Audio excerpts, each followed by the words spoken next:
ఓం శ్రీ గురుభ్యో నమః. భగవాన్ రమణ మహర్షి ఆశ్రమంలో మనం చూస్తే రమణ భగవాన్ ఎదురుగా ఖాళీ స్థలంలో జంతువులకు కూడా సమాధి కట్టి వాటికి కూడా దీపం వెలిగించి వాటికి కూడా ఒక కప్పు వేసి చాలా శుభ్రంగా ఉంచే ప్రదేశాలు అక్కడ చూస్తాం. ఆవుకి, కుక్కకి, కాకికి, కోతికి సమాధి కట్టి ఒక గదిలాగా కట్టి అక్కడ ఎంతో పరిశుభ్రంగా తయారు చేయటం అనేది ఇప్పుడు కూడా చూస్తాం మనం. ఆయన తయారు చేసిన వస్తువులు ఒక గదిలో ఉంచి దాన్ని ఎంతో పరిశుభ్రంగా ఉంచటం, ప్రతిరోజు రమణ మహర్షి వాటిని వాడుకుంటున్నారు అన్నంత పవిత్రంగా పరిశుభ్రంగా ఆ శిష్యులు ఉంచటాన్ని ఆశ్రమంలోకి వెళ్ళిన వాళ్ళు దర్శించవచ్చు.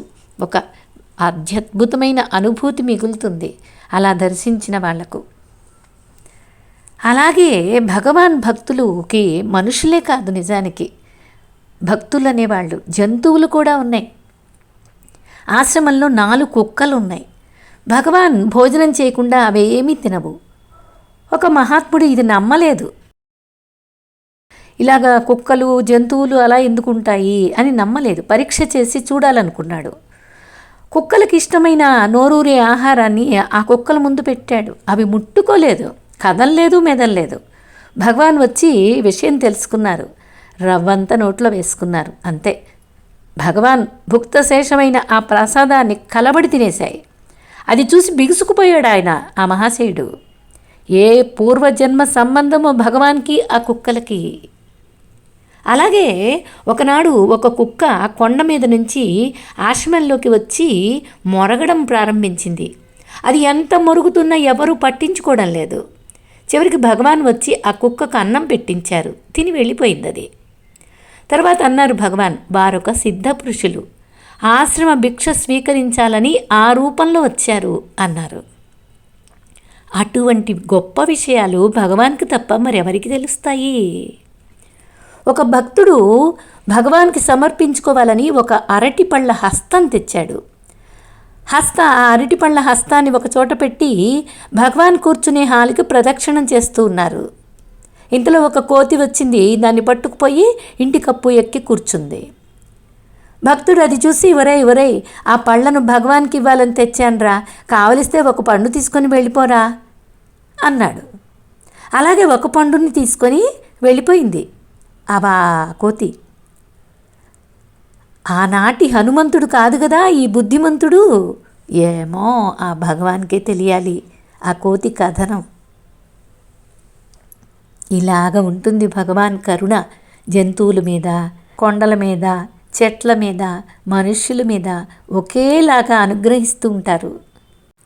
నిజానికి ఆశ్రమంలో కోతుల్ని చూసి నేర్చుకోవాలి. వాటి క్రమశిక్షణ అంత గొప్పగా ఉంటుంది.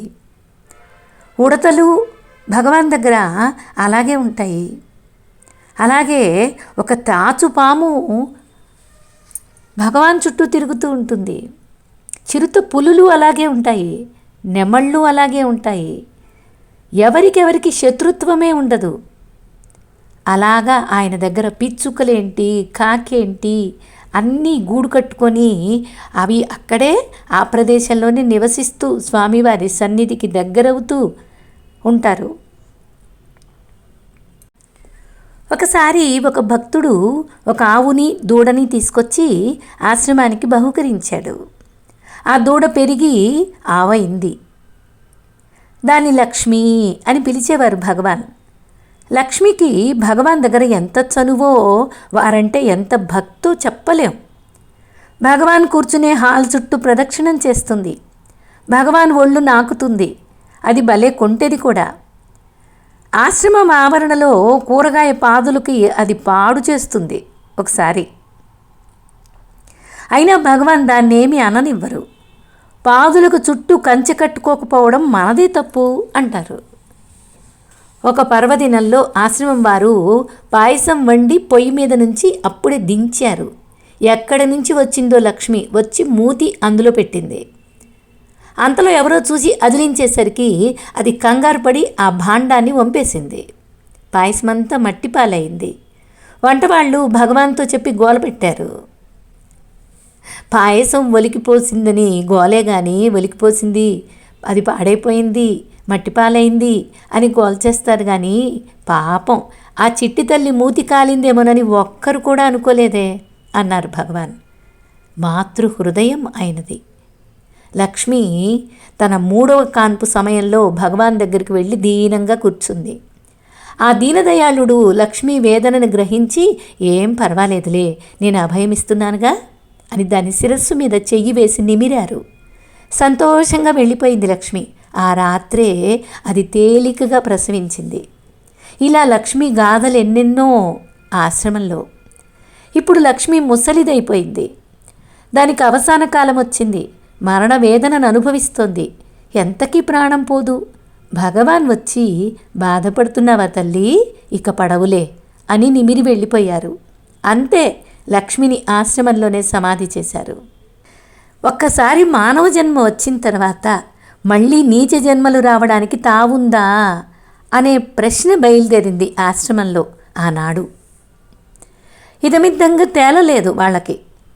భగవాన్ని అడిగి తెలుసుకుందామనుకుని ఆయన అడిగారు. చాలా పుణ్యం చేసుకున్న మానవుడు కూడా ఏదో జంతు జన్మనెత్తవచ్చు. ఎందుకంటే జంతువు యొక్క ఆయుష్ తక్కువని, ప్రారబ్ధ శేషాన్ని త్వరగా అనుభవింపచేయవచ్చని, అటువంటి జన్మ కావాలని కోరుకునే ఉత్తమ మానవులు కూడా ఉన్నారు. అలాంటి కోరికతోనే తక్కువ వ్యవధిలోనే ఈ జంతు జన్మ ఎత్తి శేష జన్మని అనుభవించి ఖర్చు పెట్టుకుని మోక్షం అనుభవిస్తారు. అలాంటి మానవులు ఉత్తములు ఉన్నారు అంటూ భగవాన్ సెలవిచ్చారు.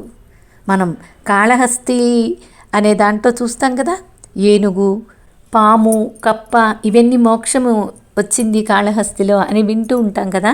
ఇలాగే ఆ విషయం అందరికీ ఒక సందేహంగా ఉంటుంది. రమణ మహర్షి ఇలాగ దాన్ని శుభ్రంగా మన మనసులో నుంచి తుడిచేశారు. అలాగే ఆశ్రమంలో పశుపక్షాదులు కూడా అంతే, మనుషులెంతో అవి అంతే అంటారు. చెట్టు చేమలు అంతే. ఒక రాత్రి వేళ ఒక ఆశ్రమవాసి వేప పుల్లను కోసుకుంటున్నాడు. భగవాన్ చూశారు. రాత్రులప్పుడు కూడా ఆ చెట్టుని నిద్రపోనియవా, తెల్లవారిన తర్వాత కోసుకోరాదా అన్నారు. ఆశ్రమంలో బాదం చెట్టు పండుటాకులను ఏరమని చెబితే పచ్చటాకుల్ని కూడా పీకేస్తున్నాడు ఒక ప్రబుద్ధుడు. భగవాన్ చూసి, అదేం పని అని అడిగితే, ఆకులకి ప్రాణం లేదు కదా అండి అన్నాడు. నీ జుట్టుకు కూడా ప్రాణం లేదు, పీకమంటావా అని అడిగారు భగవాన్. ఇలా ఉంటుంది ఆయన కరుణ. హెచ్ఎంఆల్ కూడా లక్షపత్రి పూజ తలపెట్టి 50,000 ఆకులు కోసింది. మిగతా 50,000 కొయ్యాలట. ఆ విషయం తనే భగవాన్తో చెప్పింది. 50,000 సార్లు నువ్వు గిల్లుకో అన్నారు భగవాన్. హెచ్ఎంఆల్ నిర్ఘాంతపై చూస్తుంటే, అవును మరి, నిన్ను గిల్లితే నీకు నొప్పి, చెట్టును గిల్లితే చెట్టుకు నొప్పి, ఎందుకు ఇటువంటి పూజలు అన్నారు. భగవాన్ సకల చరాచర సమహిత వర్తి. ఆయన అంతటా ఆత్మానుభవంతో ఉన్నటువంటి వ్యక్తిగా కనపడేటటువంటి మహాశక్తి. భగవంతుడు మనలోనే ఉన్నాడు. ఆ భగవంతుడికి భక్తి ప్రపత్తులనే పత్ర పుష్పాలు ఇష్టం. పరమేశ్వరుడు బిచ్చమడిగేది భక్తి, బదులు ఇచ్చేది ముక్తి. ఇలా బోధ చేస్తారు రమణులు. మనం ఆస్వాదించటానికి సిద్ధంగా ఉంచుకోవాలి మనస్సుని. ఆ వైపు మన మనస్సును ప్రయాణం చేయించగలగాలి. అంతే, చక్కగా ఆత్మానుభవం అవుతుంది. మహర్షుల ఆశీర్వాదాన్ని స్వీకరించగలుగుతాం. ఓం తత్సత్.